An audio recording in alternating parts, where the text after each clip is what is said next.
गवत सुकते फूल कोमेजते, पण आपल्या देवाचे वचन सदा सर्व काळ टिकणारं आहे. आणि ते वचन, प्रभूचं वचन आपल्याला मिळालं म्हणून प्रभूला धन्यवाद. मत्ते शुभवर्तमान याचा 9वा अध्याय 37 आणि 38 वचन. Matthew chapter 9 versus 37 and 38. तेव्हा तो आपल्या शिष्यांना म्हणाला, पीक फार आहे खरे. पीक किती आहे? फार आहे. पिकाला काही तोटा नाही आहे, पीक फार आहे. सगळ्यांनी म्हणा, पीक फार आहे. पीक फार आहे म्हणजे शेत ज्यावेळेस त्याची मशागत केली जाते, पेरणी केली जाते, त्याच्यावरती मेहनत केली जाते, खर्च केला जातो, त्याच्यासाठी परिश्रम केले जातात, त्या शेतासाठी लागणारी प्रत्येक गरज पुरवली जाते, त्याला खत पाणी घातलं जातं, त्याला पाणी दिलं जातं, त्या शेतासाठी प्रत्येक गोष्ट लक्षपूर्वक केली जाते. आणि मग त्याच्यानंतर एक दिवस असा येतो की पीक उभं राहतं आणि ते पीक तयार असतं. बायबल सांगतं की पीक थोडं थिडकं नाही आहे, थोडंसं छोटंसं शेत, छोटंसं पीक, छोटासा शेतकरी असं नाही आहे. मोठ्या शेतकऱ्याचं मोठं पीक आलेलं आहे. हालेलुया.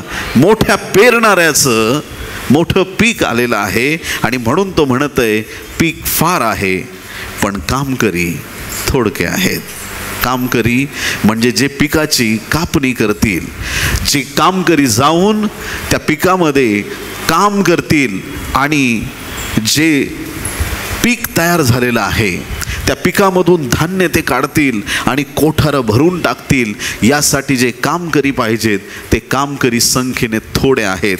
आणि म्हणून 38 वचन, यास्तव पिकाच्या धन्याने आपल्या कापणीस कामकरी पाठवून द्यावेत म्हणून त्याची प्रार्थना करा. आमेन. कामकरी पाठवण्यासाठी प्रार्थना करा. देवाचं पवित्र वचन आहे, पीक फार आहे, कामकरी थोडके आहेत. देवाच्या प्रिय लोकांनो, आज का परमेश्वराचं वचन असं सांगतंय की कामकरी थोडके आहेत? आम्ही बघतो अनेक ठिकाणी देवाचे सेवक आहेत, सेविका आहेत, इव्हँजलिझम चालू आहे आणि खूप ठिकाणी देवाचं गौरव चाललं आहे, देवाचं काम चाललं आहे. आणि या सगळ्या सुंदर अशा रिवायवलच्या संजीवनाच्या दिवसांमध्ये लोक येशूच्या नावासाठी मरायला तयार झालेले आहेत.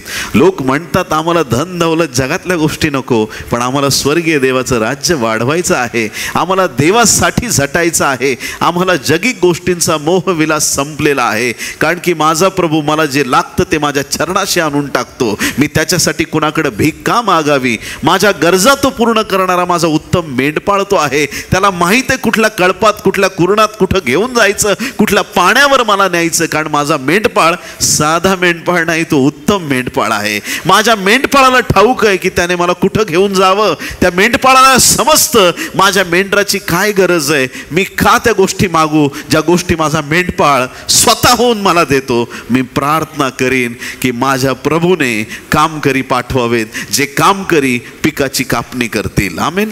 या ठिकाणी अनेक सेवक आहेत, सेविका आहेत, अनेक ॲपोस्टल्स आहेत, प्रॉफिट्स आहेत, अनेक संदेष्टे आहेत, अनेक शिक्षक आहेत, अनेक आराधक आहेत, अनेक इव्हँजलिस्ट आहेत, अनेक सामर्थ्याने भरलेले लोक आहेत. पण देवाचं वचन सांगत आहे की पीक फार आहे पण कामकरी थोडके आहेत. देवाच्या प्रिय लोकांनो, देव पाहतो की कोण शेतात येऊन टाइमपास करतंय. देव पाहतो की तुम्ही कामासाठी तर आलायत खरे, पण तुम्ही कसली कापणी करताय.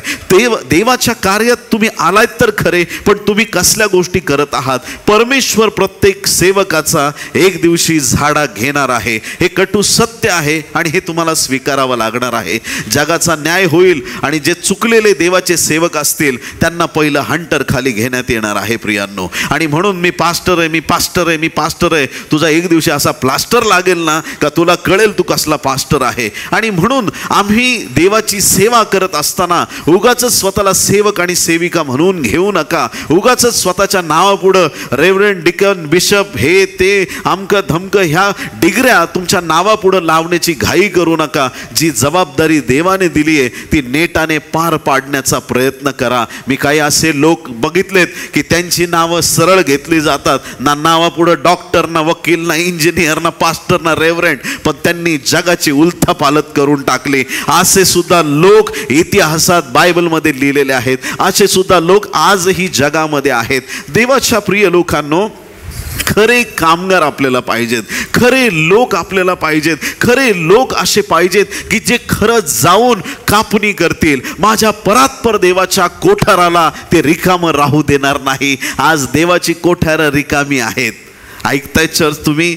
जड कानांनी ऐका, जड मनाने ऐका, पण ऐका हे जिवंत देवाचं पवित्र वचन आहे. लोकांकडं मोठमोठे चर्चेस आहेत, पण खुर्च्या रिकाम्या पडलेल्या आहेत. मोठमोठ्या जमिनी आहेत, मोठमोठ्या जागा आहेत, पण चर्चेस रिकामे पडलेले आहेत. गर्दी कुठं आहे आणि काय आहे त्याच्याकडे आम्ही लक्ष दिलं पाहिजे. आज देवाच्या राज्यामध्ये कामकऱ्यांची कमी पडलेली आहे. देवाच्या प्रिय लोकांनो, असे कामकरी आम्हाला पाहिजेत जे विश्वासाने चालतील. आमेन. कुठल्या दबावाला घाबरणार नाहीत, कुणाच्या बोलण्यामुळे खिन्न होऊन लगेच सेवेतून मागं वळणार नाहीत, संसारातल्या अडचणी पाहून लगेच देवापासून दूर जाणार नाहीत. असे कामकरी पाहिजे, देवाशी एकनिष्ठ, शेवटच्या श्वासापर्यंत प्रभूसाठी काम करणारे खरे कामगार आम्हाला पाहिजेत. एक क्षण असतो, लग्नाच्या आधी लोक खूप सेवा करतात. लग्न झालं की लेकरांची काळजी, मग ह्याची काळजी, मग घराची काळजी, परिवाराची काळजी, आणि सैतान त्याच्यात एक काम देऊन टाकतो लोकांना. घर घे, गाडी घे, बंगला घे, हे घे, ते घे, ते घेण्यासाठी लोन घे, आणि ते फेडण्यासाठी मरेपर्यंत कष्ट करत राहा. यासाठी का प्रभूने तुम्हाला जन्माला घातलेला आहे? या सगळ्या गोष्टी करीत असताना देवाच्या सेवेला तुम्ही एक नजरअंदाज केलेला आहे. जर देवाच्या सेवेसाठी तुम्ही तयार आणि तत्पर नाही तर आम्ही ह्या जगात काय करत आहोत? देवाची इच्छा आहे की देवासाठी, त्याच्या राज्यासाठी खरे कामगार उभे राहावेत, जे फक्त पैशाच्या मागे धावणार नाहीत, जे फक्त स्वतःची कॉलर टाईट करण्यासाठी धावणार नाहीत. त्यांचा प्रत्येक शब्द परात्पर देवाच्या गौरवाचा असेल. ज्यावेळेस ते मुख उघडतील त्यांच्या मुखातून स्वतःची फुशारकी निघणार नाही, त्यांच्या मुखातून फक्त देवाचं गौरव निघेल. निर्भीड, भक्कम, हिम्मतबाज, कितीही लोक विरोधात आले तर ठामपणे उभे राहणारे असे देवाचे खरे सेवकगण या दिवसात उभं राहण्याची गरज आहे. एक काळ असा होता, स्मिथ विगलवर्स, त्यांचं नाव तुम्ही ऐकलंय?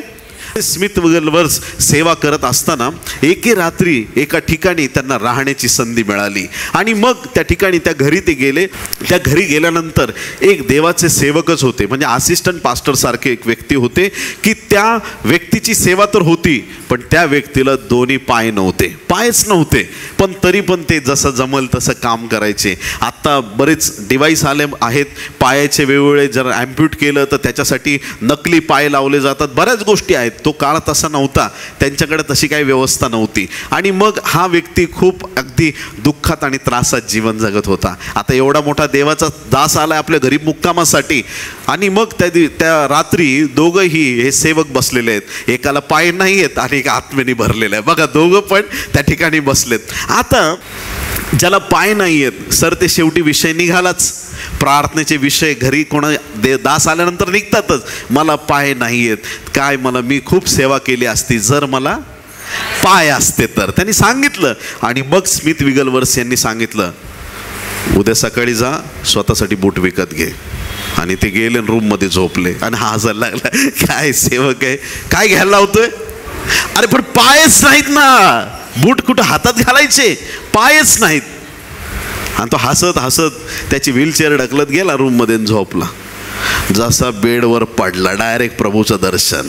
माझ्या दासाने सांगितलंय ते कर. हा, प्रभूचं दर्शन, माझ्या दासाने जे सांगितलंय ते कर. आणि असं म्हणता क्षणी त्याचं एकदम घाबरून गेला तो. प्रभू हे काय, मी तर तुझं दर्शन कधी पाहिलं नाही, माझ्या दासाने सांगितलं ते कर, म्हणजे मला बूट घ्यायचेत. थक्क झाला तो. रात्रभर झोप आली नाही त्याला, रात्रभर बेचैन होऊन जागा राहिला. तो वाट बघत राहिला, कधी सकाळ होईल, कधी सकाळ होईल, कधी सकाळ होईल, आणि मी काय विकत आणेल? बूट. आता गेला, कोणाच्या मदतीने सकाळी सकाळीच शूजच्या दुकानात पहिला कस्टमर. काय झालं, कशासाठी आलात? बुटं पाहिजेत. अहो सॉरी, पण आता कसले बुटं देऊ तुम्हाला? म्हणला 8 नंबर ब्लॅक कलरचे शूज मला द्या. किती नंबर? 8 नंबर ब्लॅक कलरचे शूज मला द्या. ठीक आहे, कोणासाठी घेत असेल. एक बॉक्स आणून ठेवला त्यांनी, शूज काढून त्याच्या पुढे टाकले. बघ म्हणे अजून आणतो मी बॉक्स. आत गेला, हा त्या शूज मध्ये त्यांनी एक पाय टाकला, तुटका अर्धा पाय, आणि नवीन पाय आला तिथे. दुसरा पाय शूज मध्ये टाकला, दुसरा पण पाय आला. तो दुकानदार घाबरला. हे काय, हे काय? स्मिथ विगलवर्स यांना भेटायला गेलं. तिथून त्यांना काहीच नवल नाही वाटलं. अरे बापरे, ही आमच्या चर्चची मोठी साक्ष आहे, अशी साक्ष कधी झाली नाही. पुढे या ब्रदर, तुम्ही सगळ्यांना सांगा. त्यांना काहीच विशेष नाही वाटलं. त्या माणसासाठी मिरॅकल्स कॉमन गोष्ट होती. चिन्ह चमत्कार ह्या गोष्टी त्याच्यासाठी साधारण होत्या. साधारण. कुठं गेलाय तो विश्वास, कुठं हरवलेत ते चमत्कार, कुठं आहेत त्या गोष्टी. पंडिता रमाबाईंवरती ज्यावेळेस अग्नी उतरला ना, 2000 मुलींना एकत्र केलं त्यांनी चर्चमध्ये. किती? जो अग्नी त्यांच्यावर उतरला तो अख्ख्या 2000 मुलींवरती उतरला होता. एक साक्षीदार पक्का पाहिजे आम्हाला, एक व्यक्ती. आम्ही रडत बसतो, हे झालं आणि ते झालं आणि आमकं झालं थमकं झालं. नाही, आज आमचा विश्वास देवाप्रती एवढा बळकट पाहिजे. देवा तू चमत्कार कर. मोठेपणात आणि दिखाव्यात कुठंतरी अडकलोय का आपण? मी हा आहे आणि मी तो आहे आणि मी ते आहे. साधारण जीवन जगा, पण जगाची उलथापालथ करून टाका. देवाकडे असे चमत्कार मागा, अशा गोष्टी मागा, असे कामगार देवासाठी बना की जे देवाचं नाव उंच करतील. बोलो येशू मसीह की. मत्ती कृत शुभवर्तमान याचा 13वा अध्याय 1 ते 9 वचनामध्ये पेरणी करणाऱ्याचा दृष्टांत सांगितला आहे. त्या दिवशी येशू घरातून निघून समुद्र किनाऱ्याशी जाऊन बसला. तेव्हा लोकांचे थवेच्या थवे त्याच्या जवळ जमले, म्हणून तो मचव्यात जाऊन बसला व सर्व लोक किनाऱ्यावर उभे राहिले. मग त्याने त्यांना दाखल्यांनी पुष्कळ गोष्टी सांगितल्या. तो म्हणाला, पहा, पेरणारा पेरणी करावयास निघाला, आणि तो पेरीत असता काही बी वाटेवर पडले व पाखरांनी येऊन ते खाऊन टाकले. पहिलं जे स्थान आहे बी पडण्याचं, ती वाट आहे, रस्ता आहे, रस्त्यावर पडलं, वाटेवर पडलं. लक्षात ठेवा. 5वं वचन, काही खडकाळीवर पडले, तेथे त्यास फारशी माती नव्हती आणि माती खोल नसल्यामुळे ते लवकर उगवले, आणि सूर्य वर आला तेव्हा ते करपले व त्यास मूळ नव्हते, म्हणून ते वाळून गेले. हे दुसरं बीज आहे खडकाळीवर. पहिलं वाटेवर, दुसरं खडकाळीवर. 7वं वचन, काही काटेरी झाडांमध्ये पडले, मग काटेरी झाडांनी वाढून त्याची वाढ खुंटविली. वाढूच दिलं नाही त्यांना. काटेरी झुडपात पडलेलं हे तिसऱ्या प्रकारचं. 8वं वचन, काही चांगल्या जमिनीत पडले. हा 4था टप्पा आहे, पण फार महत्वाचा आहे. काही चांगल्या जमिनीत पडले, मग त्याचे कोठे 100 पट, कोठे 60 पट, तर कोठे 30 पट असे पीक आले. ज्याला कान आहेत तो म्हणा ऐको. तुम्हाला कान आहेत, ऐका. मग हे देवाचं वचन आहे. कुणी व्यक्ती पेरायला निघालाय, पेरणी करायला. हा व्यक्ती असा काय पेरतोय की जाता जाता काही बी वाटेवरती पडलं. 4 ठिकाणी बी आहे ते. पहिलं वाटेवर, सगळ्यांनी म्हणा वाटेवर. दुसरं खडकाळीवर, काटेरी झुडपात आणि चांगल्या जमिनीमध्ये. 4 विभिन्न ठिकाणी बीज पडलेले. आता 4 वेगवेगळ्या ठिकाणी जे बीज पडलेलं आहे त्यापैकी पहिलं बीज हे वाटेवर पडलं. वाटेवर आपण पेरणी करू शकत नाही, कारण वाटेवरती पडलेलं बी पाखरांनी खाल्लं हे ठीक आहे. आणखीन गोष्ट घडेल की ते बी पायाखाली तोडवण्यात येऊ शकतं, कारण तिथून लोक ये जा करणार आहेत, ती वाट आहे. त्या वाटेवरती ते बी पडल्यामुळे ते कुठल्याही प्रकारे ते उगवू शकलं नाही. मोकळ्या जागेत वाटेवरती तिथं पाणी नव्हतं, काही नव्हतं, आणि म्हणून काय झालं की ते बी पाखरं आले आणि त्यांनी खाऊन टाकलं. दुसरं बी जे आहे ते दुसरा टप्पा म्हणजे ते खडकाळीवरती पडलं. आता खडकावरती जास्त माती नव्हती, थोडं जेवढं वाढता आलं तेवढं वाढलं, ऊन आलं, त्याचा कार्यक्रम संपला, चॅनल चेंज. तिसरं जे बीज आहे ते काटेरी झुडपात पडलं. काटे जास्त वाढले पण बीजाची वाढ कमी झाली. काटे जास्त आहेत, खडक जास्त कठीण आहे, वाटेवर पडलंय, उघड्यावर पडलंय ते बीज. हे 3 ठिकाणावरती पडलेलं बीज त्याचा काहीच लाभ झाला नाही. पहिल्या उदाहरणात पाखरं कुठं असतात? आकाशात. आकाशात कोण असतं? आध्यात्मिक भाषेत दुष्टात्मे. वचन दुष्टात्मे चोरतात. परत एकदा सांगेन मी, वचन कोण चोरतं? दुष्टात्मे. सैतान वचन चोरतो. त्याची ही एक फार मोठी खोड आहे की जर तुमच्या लाईफमध्ये देवाचं वचन पक्क आलं की तो तुम्हाला कन्फ्यूज करणार आणि ते वचन तुमच्या जीवनातून चोरण्याचा प्रयत्न करणार.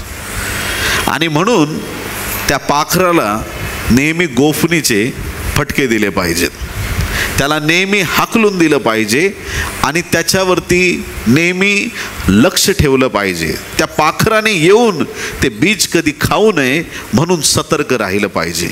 जे बीज वाटेवर पडलं ते पाखरांनी खाऊन टाकलेलं आहे. आज जेव्हा जेव्हा आपण बायबल वाचतो ती वचनं जी आम्ही वाचलीत, पास्टर बोलतायत, कधी काही माझ्या बहिणी इथं दिसतायत, लिहितायत, नोट्स काढतायत, मला याच्यासारखा आनंद होत नाही. आणि मी तुम्हाला गॅरंटेड सांगतो माझ्या बहिणींनो, जे लिहितायत ना, मी तुम्हाला गॅरंटेड सांगतो तुमची उन्नती कोणीच थांबवू शकत नाही. का माहिती आहे का? का त्याचं रिझन आहे. त्याचं रिझन आहे कारण तुम्ही ते लिहिलंय ना, तुम्ही एक ना एक दिवस, भले आज नाही पण उद्या परवा कधी ना कधी त्याची रिव्हिजन कराल. आणि मी तुम्हाला हे खात्रीने सांगतो की पास्टर विकासने जे सांगितलंय त्याच्यापेक्षा अजून पुढच्या गोष्टी देव तुम्हाला प्रकट करेल. हीच खासियत आहे देवाची. आम्ही त्याचं मनन केलं पाहिजे. वचन ऐकून फक्त शांत राहणारे न, तसं नको, त्या वचनावरती मनन केलं पाहिजे. असं घडतं तुमच्याबरोबर कधी की पास्टरने एक संदेश दिला पण एक गोष्ट अजून पुढची तुम्हाला देवाने प्रकट केली? घडतं ना असं कधी? मला हे सांगायचंय की तो मल्टिप्लाय करणारा परमेश्वर आहे. एखाद्याचा संदेश ऐकताना तुमचा एक वेगळा संदेश आत्म्यात तयार होत असतो. तुम्ही त्या एका वेगळ्या झोनमध्ये असता, राहायचं त्याच्यात, ते लिहायचं, त्याची तयारी करायची. सैतान वचन चोरण्यासाठी येतो, पण ज्यावेळेस तुम्ही ते लिहिता, त्याच्यावर मनन करता, ते नोट करता, ते मनावरती ठसवता, जे तुम्ही बोलता वचन, त्याद्वारे ते तुमच्या मनात पक्क होतं. बालपणापासून लेकरांना आपण सुरुवात बोलायला लागला की मन परमेश्वर माझा मेंढपाळ, त्याला मरेपर्यंत ते वचन लक्षात राहतं. आणि म्हातारा झाला एकदम जख्ख, आयसीयूत पडला की मृत्यू छायेच्या दरीतून तिथून बाहेर येतो. त्याच्या आईने लहानपणी शिकवलं त्याला. स्तोत्र 23. मग ही वचनं जेव्हा आमच्या मनात पक्की बसतात, तुमच्या प्रत्येक प्रश्नाचं उत्तर या पवित्र शास्त्रात आहे. वचन सैतानाला चोरू द्यायचं नाही. आपलं पहिलं म्हणजे हे टप्पे ठरवलेत, पण पहिलं बरोबर परमेश्वराने आपल्याला लक्ष द्यायला लावलंय. जो चोर आहे त्याच्यापासून सावध राहा, चोरापासून सावध राहा. दुसरी गोष्ट या ठिकाणी सांगितलंय की जे बीज आहे ते कुठं पडलं? मोठ्या आवाजात बोला, लाजू नका. खडकावरती, खडकाळीवरती पडलं. त्या बीजाची मुळं त्या खडकात शिरणं कठीण आहे. माती पण तिथं कमी आहे. ऊन आलं आणि बीज काय झालं, सूर्य वर आला तेव्हा ते करपले व त्यास मूळ नव्हते म्हणून ते वाळून गेले.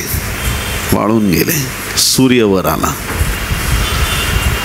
सूर्य एक अशी गोष्ट आहे जी गरजेची आहे, पण जास्त जर झालं तर ते अति उष्णतेमुळे पण नाश होऊ शकतो. कधी तुमच्या विरोधात कोणी उभं राहतं आणि कधी कधी त्याच्यामुळं पण जीवनातून वचनं माणसं विसरायला सुरुवात करतात. संकट आल्यामुळं, अडचणींमुळं, विरोधामुळं बऱ्याच वेळा अशा प्रकारची सूर्यासारखी संकट येतात, माणूस वचन विसरायला लागतो. पुढचं काटेरी झुडूप, काही बी कुठं पडलं, काटेरी झुडपात. काटेरी झुडूप एवढं वाढलं पण ते पेरलेलं बी काही वाढायला तयार नाही.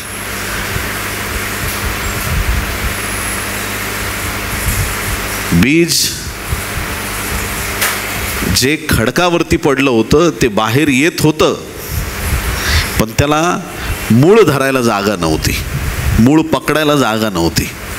काटेरी झुडपात जे पडलं त्याला मूळ धरायला जागा आहे, पण बाहेर यायला जागा नाही. कुठून तरी ब्लॉक करण्याचा प्रयत्न सैतान करतो, कुठून तरी. देवाच्या वचनामध्ये या ठिकाणी ह्या 3 ठिकाणांना आपण बारकाईने जर विचार केला, काटेरी झुडूप, काही लोक, काही परिस्थिती, काही आजार, काही अडचणी, काही प्रॉब्लेम काटेरी झुडपासारख्या आपल्या आजूबाजूला उभे असतात. काही लोक नेहमी तुम्हाला डॉमिनेट करत राहतील किंवा तुम्हाला देवामध्ये वाढू देणार नाहीत. काटेरी झुडपांसारखे ते लोक आहेत. मग आज प्रभूला प्रार्थना करायची, वाटेवर पडलो असेल मला उचल आणि सुपीक जमिनीत टाक. खडकावर पडलो असेल मला तिथून उचल, मला सुपीक जमिनीत टाक. काटेरी झुडपात पडलो असेल मला तिथून उचल आणि मला सुपीक जमिनीत टाक. नाही तर एक काम कर, रस्ताच नांगरून घे प्रभू. हालेलुया. आणि सगळ्या पाखरांना दे हाकलून प्रभू राजा. एक काम कर, जमलं तर खडक फोडून टाक, पण मला इथं रुजलं जाऊ दे.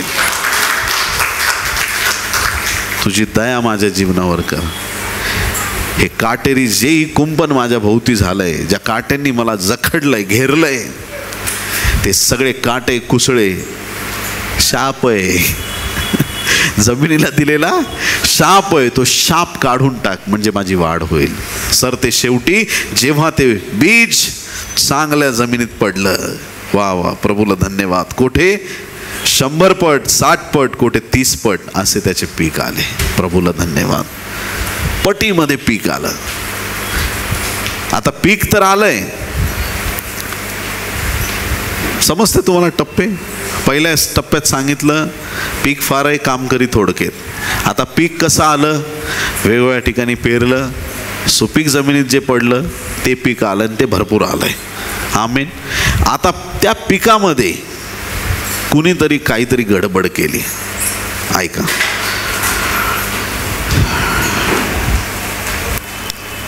मत्तई 13वा अध्याय 24 ते 30, 24 पासून पुढे ऐका.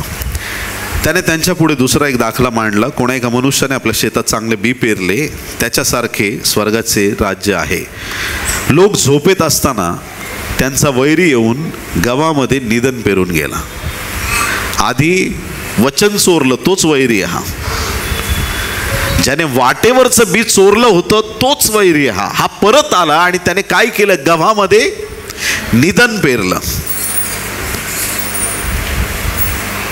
गव्हामध्ये निधन पेरून गेला. पण जेव्हा पाला फुटला व दाणे आले तेव्हा निधनही दिसले. तेव्हा घरधण्याच्या दासांनी येऊन त्याला म्हटले, महाराज आपण आपल्या शेतामध्ये चांगले बी पेरले ना, तर मग त्यात निधन कुठून आले? तो त्यांना म्हणाला, हे काम कोण्या वैऱ्याचे आहे. दासांनी त्याला म्हटले, तर आम्ही जाऊन ते जमा करावे अशी आपली इच्छा आहे काय?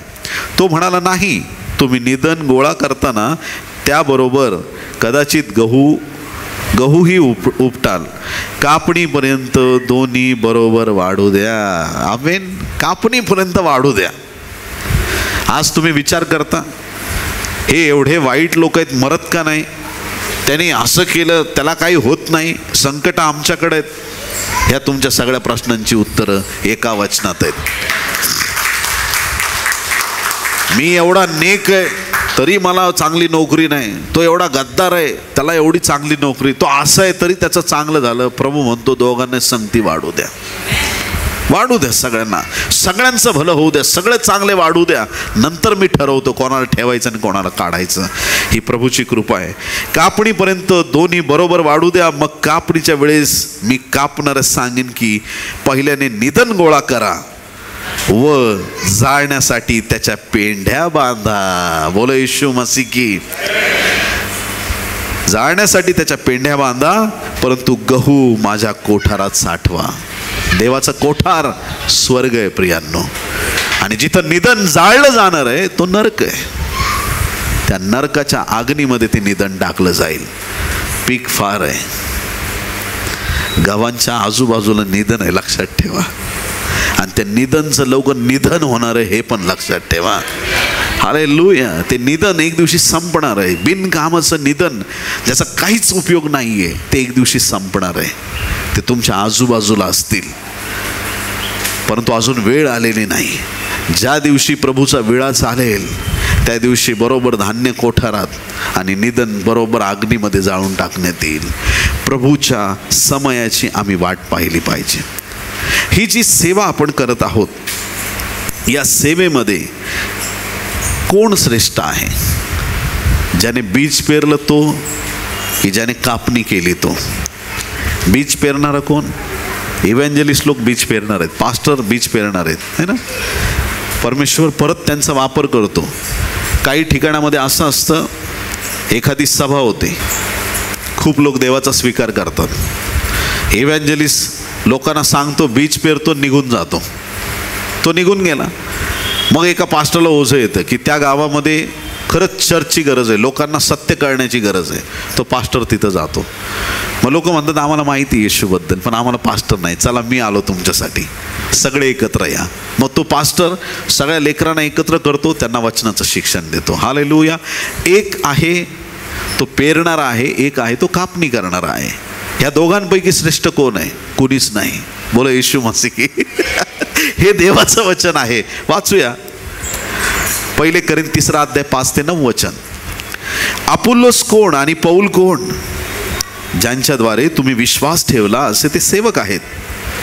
ज्याला त्याला प्रभूने दिल्याप्रमाणे ते आहेत. मी लावले, म्हणजे पौल म्हणतो मी लावले, अपुल्लोसाने पाणी घातले, पण देव वाढवत गेला. हालेलुया. मी लावले, पौल म्हणतो मी लावले, अपुल्लोसाने पाणी घातले. पाणी घातले म्हणजे काय? मध्ये मध्ये कुठं कुठं तुम्हाला कुठं डोस मिळत असतात. हालेलुया. त्याने तुम्ही इन्करेज होता, त्याने तुमची वाढ उन्नती होते. कुठेही मिळू शकतात हे लोक. रस्त्यात भेटू शकतात, तुमच्या गल्लीत भेटू शकतात, बसमध्ये प्रवासात भेटू शकतात. काही लोक तुमच्या अवतीभोवती असे असतात की जे तुमच्या विश्वासाला खत पाणी घालतात. माझी खूप इच्छा आहे देवाने मला पास करावं. अरे प्रभू पासच करणार आहे तुला, तू काय टेन्शन घेतोय? अरे प्रभू आहे ना तुझ्या. हे जे लोक आहेत ना खत पाणी घालणार, त्यांना सोडू नका.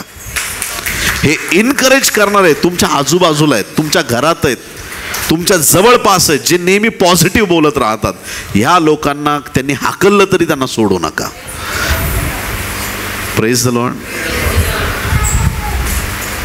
जर ह्याच्यात तुम्ही ट्विस्ट कराल, ह्याच्यात गडबड कराल, जे डिस्करेज करणार आहेत त्यांच्याबरोबर लहाल, मग तुमचे गाणे बदलतील. पतवर टूट चुकी है, दिखता नहीं किनारा, ऐसे में मसीहा. तू पण रड, मी पण रडतो. आणि इकडं इनकरेज करणाऱ्या लोकांबरोबर राहा. आनंद ही आनंद है, मेरे यीशु के चरणों में आनंद ही आनंद है, मेरे यीशु के चरणों में. संपणारच नाही आनंद, आनंद संपणार नाही. त्या लोकांना सोडू नका ज्यांना भेटल्यावर तुमच्या अंतःकरणात विश्वास पक्का होतो. आणि जे लोक, मला असे पण काही लोक भेटलेत, काय ते पाळक लोक, काय त्यांची शबनमची बॅग, काय ते दान गोळा करता. अरे चल हाड, तू माझ्या लाईफमध्ये परत दिसू नको, चल निकल, तुझं तोंडच दाखवू नको मला. मी त्यांचं थोबाड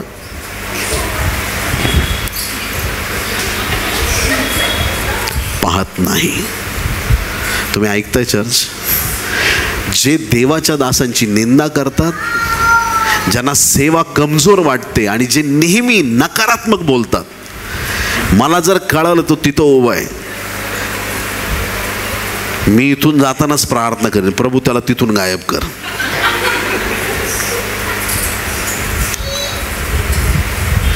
त्या लोकांची संगत धरा जे तुम्हाला आत्म्यात प्रबळ करतील. ज्यांचा विश्वास कमी आहे ना, त्यांचा विश्वास वाढवा. पण त्यांच्या कमी विश्वासामुळे तुम्ही पण अविश्वासी बनू नका, ही देवाची इच्छा आहे. पौलाने लावले, अपुल्लोसाने पाणी घातले, पण हे दोन्ही कुणीच नाहीत. बायबल सांगतं देव, त्याने काय केलं? देवाने देव वाढवत गेला. म्हणून लावणारा काही नाही आणि पाणी घालणाराही, सगळ्यांनी म्हणा काही नाही. शेजारच्याला म्हणा तू काही नाही. ए शाबास, असं म्हणू नका तो तूच काही नाही, आहे की नाही? काहीच नाही. आपण आपलं काम आहे, हे मालकाने दिलेलं काम आहे. मालकाला गौरव दिला पाहिजे. हॉस्पिटलमध्ये डॉक्टर लोक ऑपरेशन करतात की नाही करत? बोला पटापट करतात. हातात काय घालतात? ते ग्लोव्ज घालतात. ग्लोव्ज घालतात. 80 वर्षाचा म्हातारा आहे, महत्त्वाचं ऑपरेशन आहे, डॉक्टर गेला, ग्लोव्ज घातले, ॲनेस्थेशिया दिला, सर्जरी केली, चिरफाड झाली, स्टिचेस वगैरे टाकले, सगळं झालं.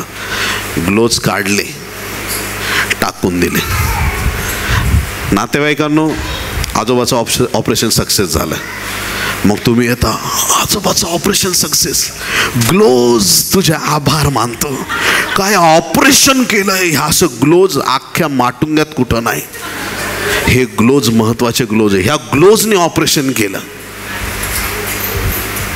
ऑपरेशन करताना डॉक्टरचा हात दिसला नाही, ऑपरेशन करताना ग्लोव्ज दिसला, म्हणून ग्लोव्ज महत्वाचा आहे का? आपण ग्लोव्ज आहोत. तो ऑपरेशन करणारा आहे, काम करणारा तो आहे. मानायचे असतील तर त्या खऱ्या देवाचे आभार माना. धन्यवाद द्यायचे असतील तर त्या खऱ्या देवाला द्या. मी लावले, माझं काम होतं लावायचं, तो देतो लावायला सांगतो म्हणून मी लावतो. मी पाणी घातले, अरे जा रे, तुला आयुष्यभर पाणीच घालायचं आहे. हालेलुया.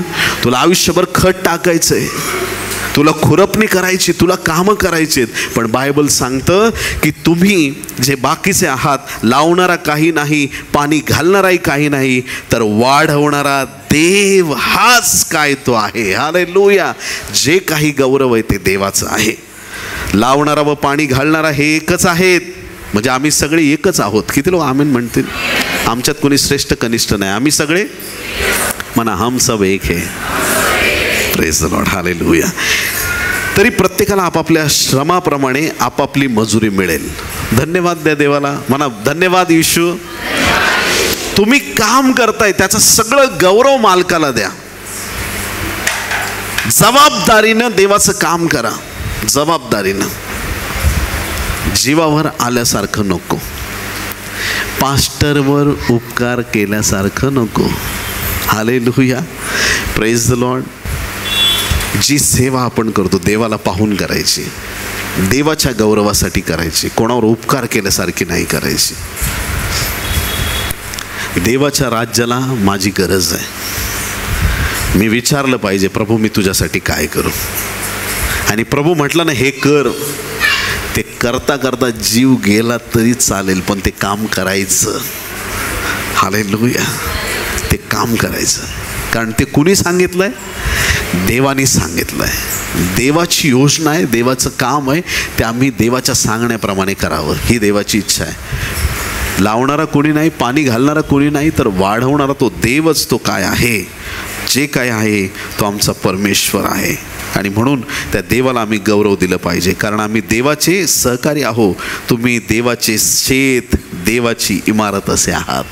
देवाचे शेत आहात, देवाची इमारत आहात, बायबल सांगतं. किती मोठ्या उपमा बायबलमध्ये तुम्हाला आणि मला दिल्यात. आज देवाची इच्छा आहे की आम्ही देवाच्या शेतासाठी प्रार्थना करावी आणि ह्या देवाच्या मळ्यामध्ये आम्ही खरे एकनिष्ठ कामगिरी करणारे लोक बनलं पाहिजे.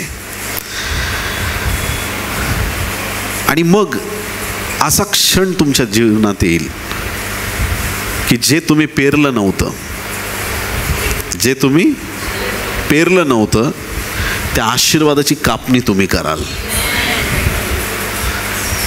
काही लोक विश्वास ह्याच्यावरच ठेवतात, मी कष्टाची भाकर खातो, मी माझ्या कष्टाची, मैं मेहनत करने वाला हूँ. पण कधी कधी ना देव अशी कृपा पुरवतो, ज्या गोष्टीसाठी तुम्ही काहीच परिश्रम केले नाहीत, ते आशीर्वाद तुमच्या जीवनाकडे येतात. ज्या गोष्टीसाठी तुम्ही काहीच केलेलं नाही, त्याच्यात पेरणी केली नाही, काही केलं नाही, पण ती कापणी करण्याची संधी परमेश्वर तुम्हाला देईल. प्रभूची स्तुती असो. योहान्याचा 4 अध्याय 36 ते 38 वचनं. किती सुंदर वचन आहे बघा. John chapter 4 verses 36 to 38. योहान 4 36 ते 38. कापणारा मजुरी मिळवतो व सार्वकालिक जीवनासाठी पीक एकत्र करतो, है ना. कापणारा समजून घ्या. आधीच्या वचनात आपण एकदा वाचलंय की जे देवासाठी काम करतात त्यांना सगळ्यांना मजुरी मिळणार, तुमचा वाटा तुम्हाला मिळणार, तो कोणी काढून घेणार नाही. जो कापणारा मजुरी मिळवतो व सार्वकालिक जीवनासाठी पीक एकत्र करतो, यासाठी की पेरणाऱ्याने व कापणी करणाऱ्यानेही एकत्र आनंद करावा. आमेन. एक पेरतो व एक कापतो अशी जी म्हण आहे ती ह्याबाबत खरी आहे. ज्यासाठी तुम्ही श्रम केले नव्हते ते कापायला मी तुम्हाला पाठवले. किती लोक आमेन म्हणणार आहेत? हालेलुया. ज्या गोष्टीसाठी तुम्ही श्रम केले नव्हते त्या गोष्टी, त्या आशीर्वाद तुमच्या जीवनाकडे प्रभू चालवून आणत आहे. ही देवाची महान दया आहे. दुसऱ्यांनी श्रम केले होते व तुम्ही त्यांच्या श्रमाचे वाटेकरी झाला आहात. आमेन. दुसऱ्यांनी श्रम केले होते, त्या श्रमाचे आम्ही वाटेकरी झालो आहोत. Praise the Lord. हे थोडं समजायला कठीण आहे. कठीण गोष्टी आपल्याला सोप्या करून समजल्या पाहिजेत. हालेलुया. एक काळ होता, विल्यम केरींनी महाराष्ट्रात सुवार्ता आणली. त्या माणसाने सुरुवात केली पेरणीला. येशूचा शिष्य थोमा भारतात आला, त्याची कबर किंवा त्या ठिकाणी आम्ही जाऊन आलो, सगळ्या गोष्टी पाहिल्या. प्रभूची स्तुती असो. थोमा प्रभूचा शिष्य, तो स्वतः भारतामध्ये आला. जे त्यांनी केलंय, मिशनर यांनी केलंय आधी, त्या गोष्टीचं प्रतिफळ आत्ता आम्हाला पाहायला मिळतंय. हालेलुया. त्यांनी जे कार्य केलंय, विल्यम केरीने जी सुवार्ता महाराष्ट्रात आणली, एका थिणगीसारखी ती महाराष्ट्रात पटली. आज महाराष्ट्रामध्ये देवाच्या सामर्थ्याचा वणवा आहे. आमेन. हालेलुया.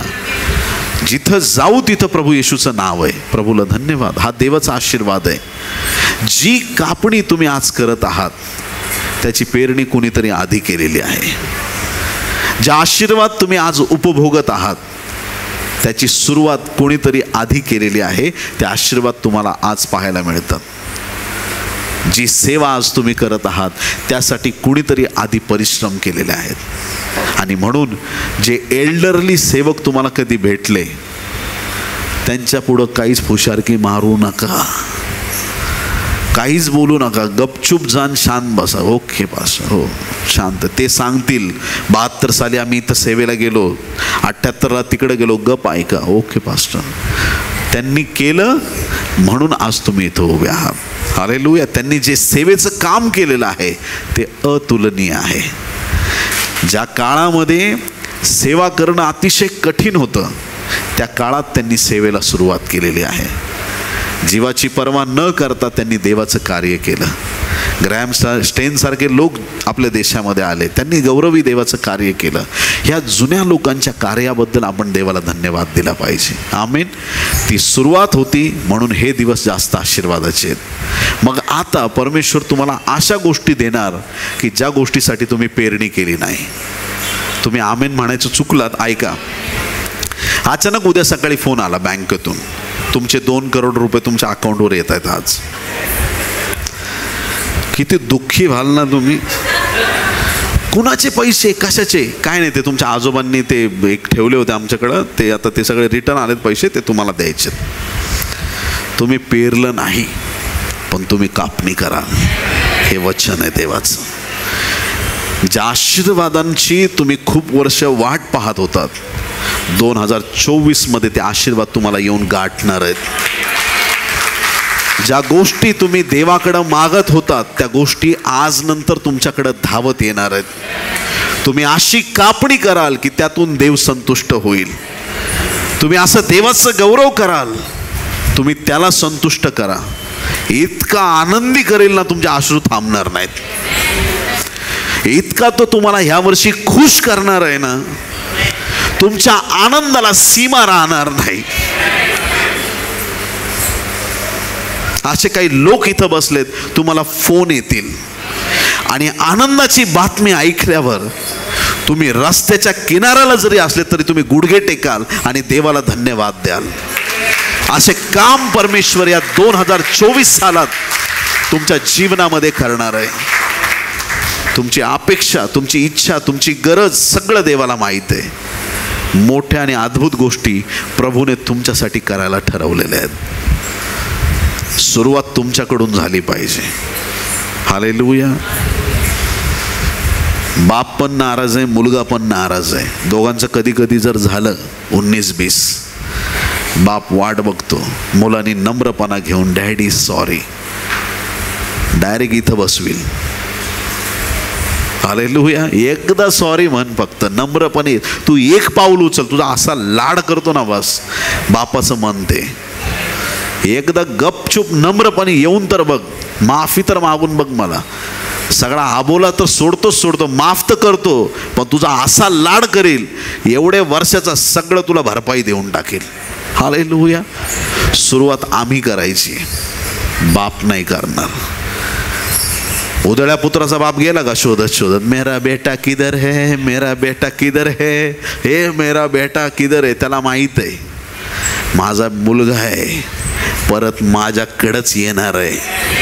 त्याला गॅरंटी आहे. जेवढी त्या बापाला गॅरंटी आहे त्याच्यापेक्षा जास्त तुमच्या स्वर्गीय बापाला गॅरंटी आहे. माझे लेकरं आहेत, माझ्याकडेच येणार आहेत, कुठं नाही जाऊ शकत. त्याला गॅरंटी आहे. एक पाऊल तुम्ही उचलायचं आहे, तो तुमच्यासाठी आशीर्वादाचे दरवाजे मोकळे करायला तयार आहे. त्याच्या राज्यामध्ये काम करायला सुरुवात करा. सुवार्ता प्रसार करा. घाबरू नका कोणालाच. सत्यतेने खंबीरतेने उभे राहा. कुठल्याही प्रकारच्या परिवारातल्या अडचणींना घाबरू नका. जीवनातल्या समस्यांना, आजार, रोग, विकार, पीडा, प्रॉब्लेम, टेन्शन, कुठल्याच गोष्टीला घाबरायचं नाही. फक्त लक्ष प्रभूकडे ठेवा. तुम्हाला भीती वाटणार नाही. हालेलुया. तुम्हाला भीती वाटणार नाही. असे काही काल मी साक्ष ऐकली एका खूप मोठ्या महान देवाच्या सेवकाची, जो महाराष्ट्रात अद्भुत काम करतायत. ते व्यक्ती 135 मंडळे आहेत त्यांच्या महाराष्ट्रात. किती अशा सेवकांनी सांगितलं की ते ज्यावेळेस शाळेत होते 10वीला पेपर लिहिले आणि त्यांना जे येत नव्हतं ते सोडून द्यायचे.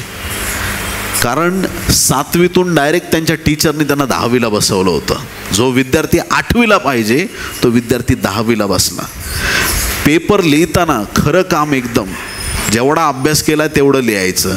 आजच्या पेपरला 12 मार्क, आजच्या पेपरला 17 मार्क, आजच्या पेपरला 20 मार्क, असं त्यांनी प्रत्येक पेपरचं ठरवून ठेवलं होतं. रिझल्टच्या दिवशी ज्यावेळेस डिक्लेअर केलं की आज तुमचा रिझल्ट आहे, ते असे घाबरले, म्हणले फेलच आहे आपण, कारण 12 आणि 14 हे आपली लिस्ट आहे, आपण लिहिलंय किती मार्काचं ते लिस्ट आहे आपल्याकडं. शाळेला ते गेलेच नाहीत, नाव खराब व्हायला नको, नाही तर ते जे टीचर होते त्यांचा खूप त्यांच्यावर विश्वास होता, गेलेच नाहीत. दुसऱ्या दिवशी शाळेत गेल्यावर कळालं 2च विद्यार्थी अख्ख्या शाळेत पास झालेत आणि त्याच्यापैकी हे सेवक एक पास झाले होते. हालेलुया.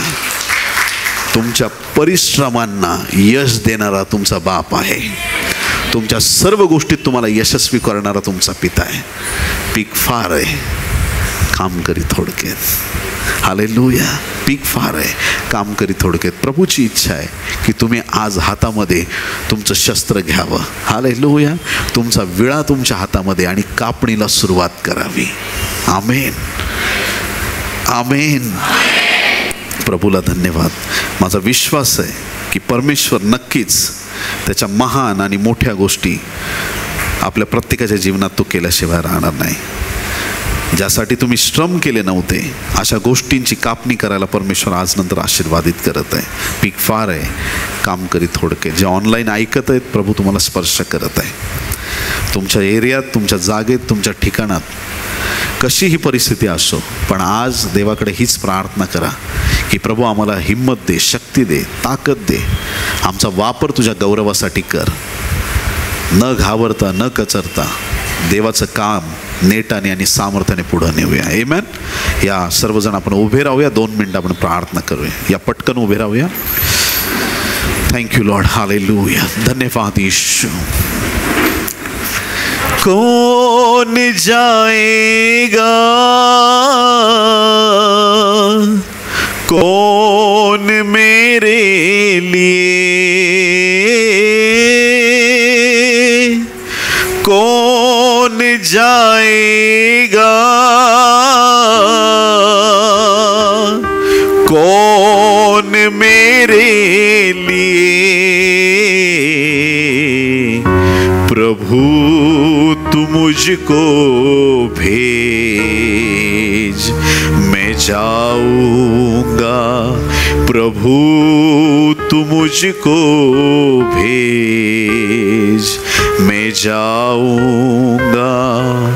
खेत पक चुके हैं, मजदूर थोड़े ही हैं.